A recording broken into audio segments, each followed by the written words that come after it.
Hilditch. I'm going to show you today my project on wind power. I'm doing this for my Chem 406 class at Eastern Michigan University.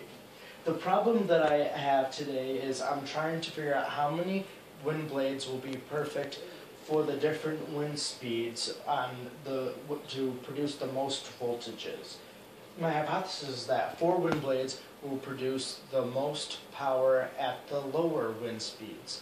I think that the 3 wind blades will produce the most power at the high and median wind speeds. I also think that 3 wind blades will produce the most voltage overall. My experimental design is to have the independent variables be the number of wind blades as well as the wind speeds. The dependent variable will be the voltage because it's dependent on how many wind blades there are and the speed of the wind. My constants will also be doubled up in the independent variables. The wind speed will stay constant while I change the wind blades, and the wind blades will stay constant as I change the wind speeds. Right here I have the procedure. I'll go through it with you and then I'll show you what I did. The procedure is to plug in the box fan first and set up the horizon wind generator within 5 inches or so of each other. Then I set up the data tables for trials 1 through 3 so that way I could record my data.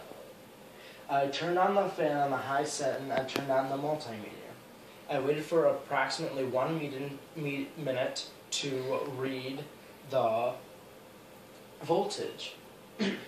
After reading the voltage, I changed it to the next setting on the fan. Now I did this again for the low setting too. I repeated the steps for the first trial. Then I did this for 2 more times to get 3 trials total. And then after I did that, I would stop and change how many blades were on the wind generator. I then did 3 more trials for each set of wind blades. Then, after doing so, I calculated the average and the standard deviation for comparison of the results. Here I'll now show you. So I have here set up the box fan and the wind generator. I have turned on the multimeter to read the voltages. I'm going to turn it on the low setting just to show you an example.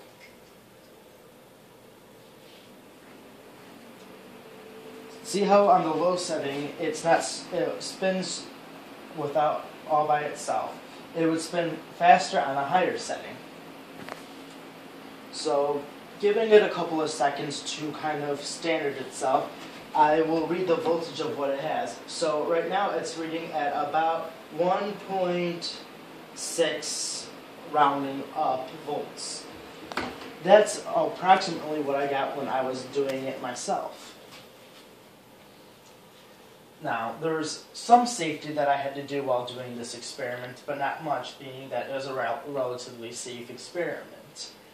The safety that I had to take care of is make sure that the cords were not a tripping hazard. Second, I had to make sure there was no liquids around the cords so that way no one could get electrocuted. And then lastly, I had to make sure to warn anyone not to try to touch the fans as they were spinning to protect them from getting hurt. Right here I have my results. And as you can see, I have multiple charts for each trial, and then I have a chart here for the wind power averages. The conclusion I came to is that 2 out of my 4 areas that I had said on the hypothesis were correct, and the other 2 were incorrect. The ones that were correct is that 3 wind blades was producing the most power for the high wind speed, and the 4 blades produced the most for the low wind speed. Now, the ones that I was incorrect was the 4 produced the most for the median wind speed and also produced the most overall. I think one way that I could have improved on this is to have gotten a bigger wind generator to hopefully have more accurate reading of the wind speeds, and also to vary on my wind speeds by having 1 powerful fan and 1 weaker fan to incorporate the differences in wind speed. I hope that you've enjoyed my my project and hope to see you soon.